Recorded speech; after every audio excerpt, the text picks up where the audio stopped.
Recruiting. Recruiting is a process. It's not an event. We should be recruiting all the time. If the company has 700 employees, your recruiting department should be recruiting for 700 positions at any given time. Ideally. Of course, in reality, it's not possible. You just don't have this many recruiters. And why am I saying this? You know, things happen, right? There's employee turnover. People come, work for companies, and they also leave and go to work for another company. Wouldn't it be nice, right, to have someone walking out the door and then the next second to have a replacement for them? How would that help you serve your customer? Okay? Think about sport teams, right? Think about sport teams. So what do they have? Someone gets injured. What do? They have backups. They have backups. They have the bench, right? So build a bench of talent. How do you do that? You network with people. You network, you reach out to people. You reach out to people that you don't even have positions for. You might, in the near future, create positions for. It's very, very important that you reach out to people and you connect with them at a personal level so they know who you are, they know who your company is. So when an opportunity comes around that you think that they're gonna be a great fit for, you know whom to go to first. And there's another thing too. If they know that you're a hiring manager or a recruiter with your company, okay? You already have that report established. They know you, or they know of you, right? And they know about your company a little bit. Chances are, when they're gonna be on the market to look for an opportunity, you'll be one of the first people to call. You wanna be that person. You wanna be one of the first people they call. Because this is how you get the best talent. Okay, this is one of my memes right here. So, one of the first rules in recruiting is you need to know where your candidates, quote unquote, live, right? What I mean by live, I mean where do they hang out online, right? So I'm gonna give you all examples for maintenance because, you know, this is what I've done most. I mean, 99%. It's recruiting for maintenance. And I'm seeing over and over again ads put in places where maintenance technicians don't go to. For example, the best example is groundskeepers, make-ready technicians, and maintenance technicians, positions being advertised on LinkedIn. Well, they really don't have accounts. Even if they have accounts, they're not active on LinkedIn. However, there are places where they hang out. There are maintenance-specific groups on Facebook that have tens of thousands of members.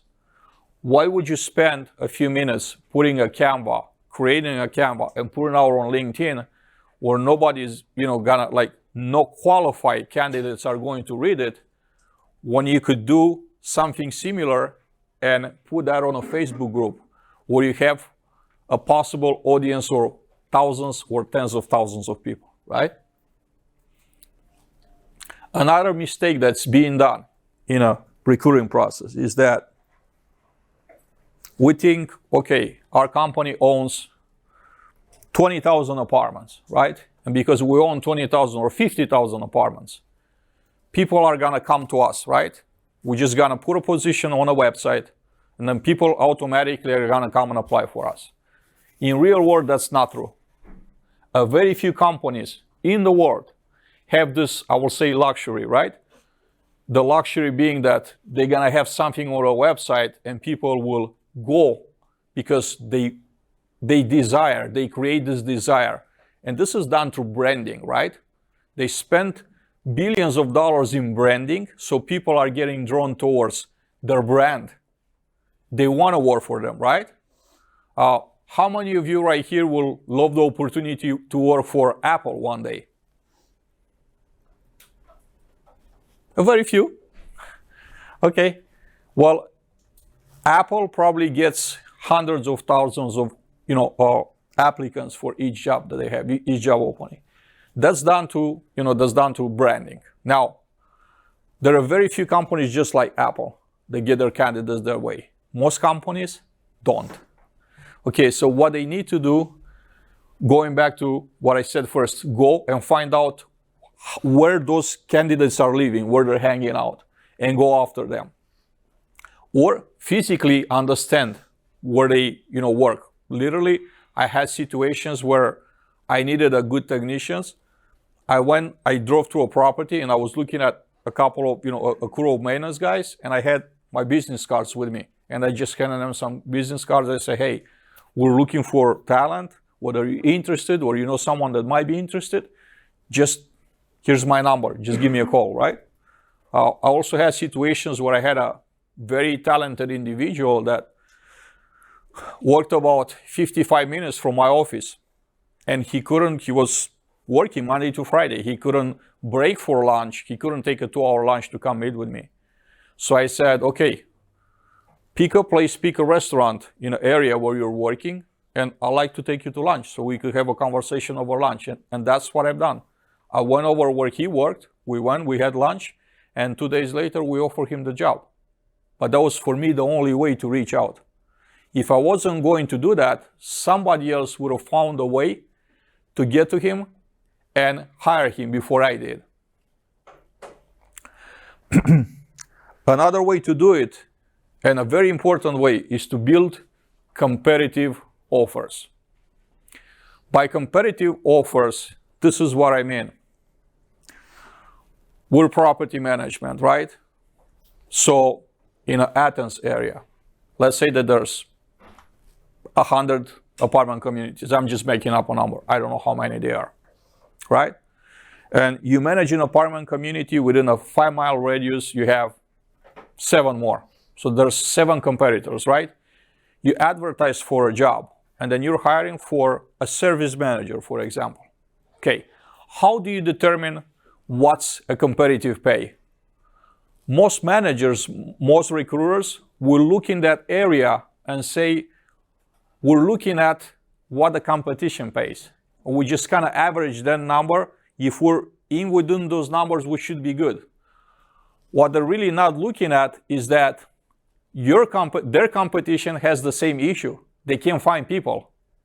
So everybody's sharing the pain, and at the same time, everybody is doing the same thing as their competition is doing. And they expect a different result. That's kind of crazy, right? When you think about it. So a better way to do it is to actually look in your market. We're taking Athens market.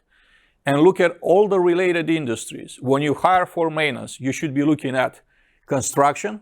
You should be looking at HVAC jobs. You should be looking at appliance repair jobs, electrician jobs, plumbers jobs, because the apartment industry competes with all those trades.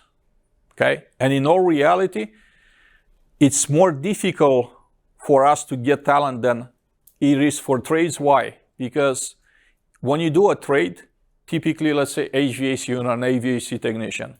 You have to be very good at HVAC.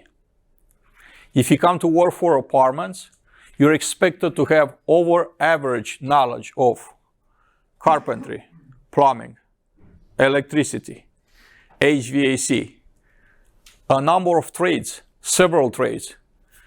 This knowledge takes several years to build, okay?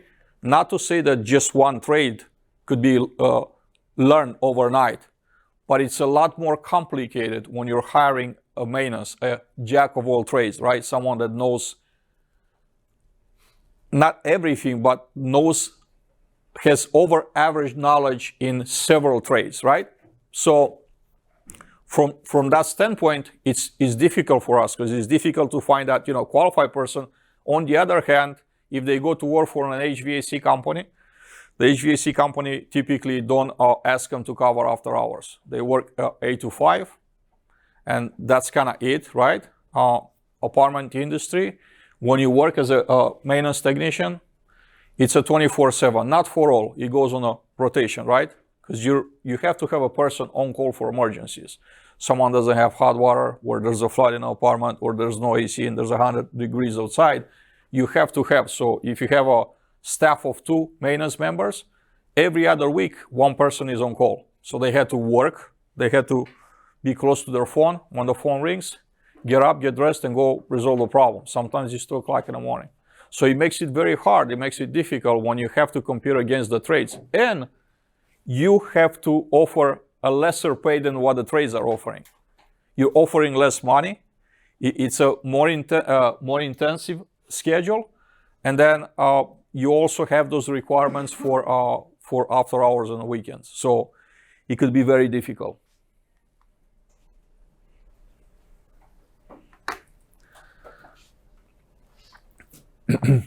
Design a frictionless application process.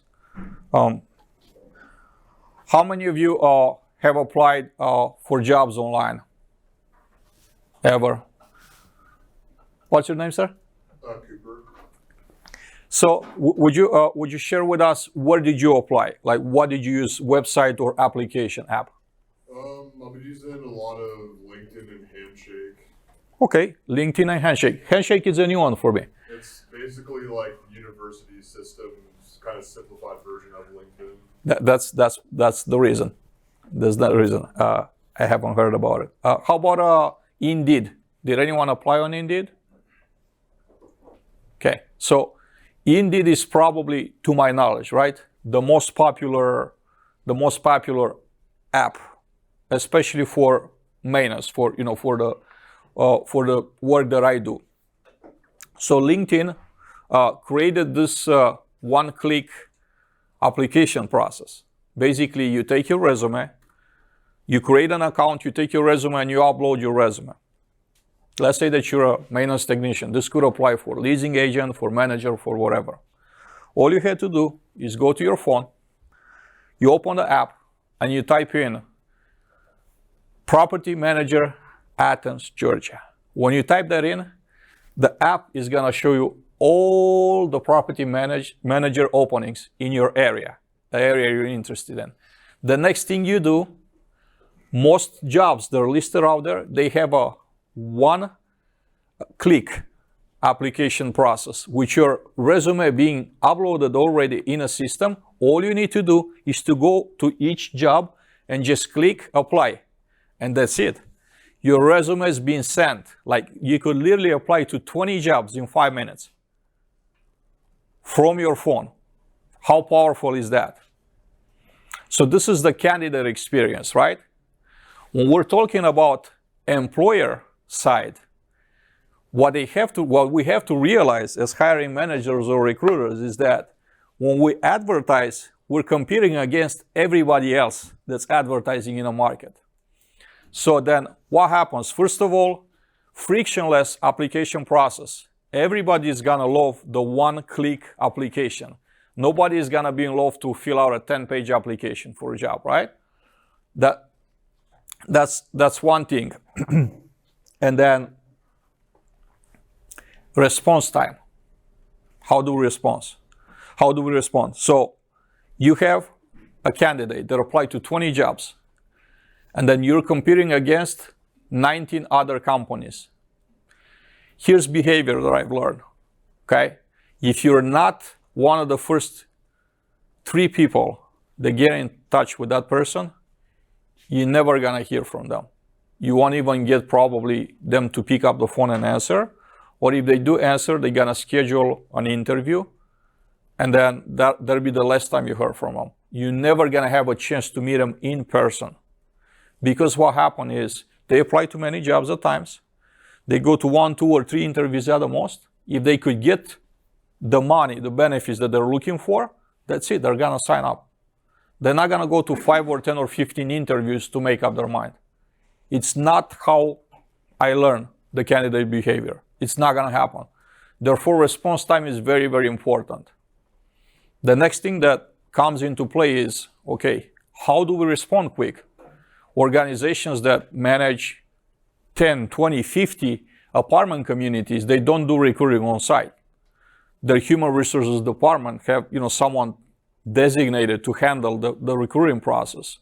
You have to make sure that you establish the ownership. Who owns the process, right? So what happens? When the candidate clicks, to apply for the job that you advertised, that triggers an email to the person that's, linked to the, let's say, Indeed account, for example. Well, they had to be sure to open up that email and open the resume and do a screening, like look at the resume and say, this is a qualified individual. What do they do next? Do they call the resident? Do they send that to the hiring manager? You have to make sure that the least amount of people in a process is the best. Ideally,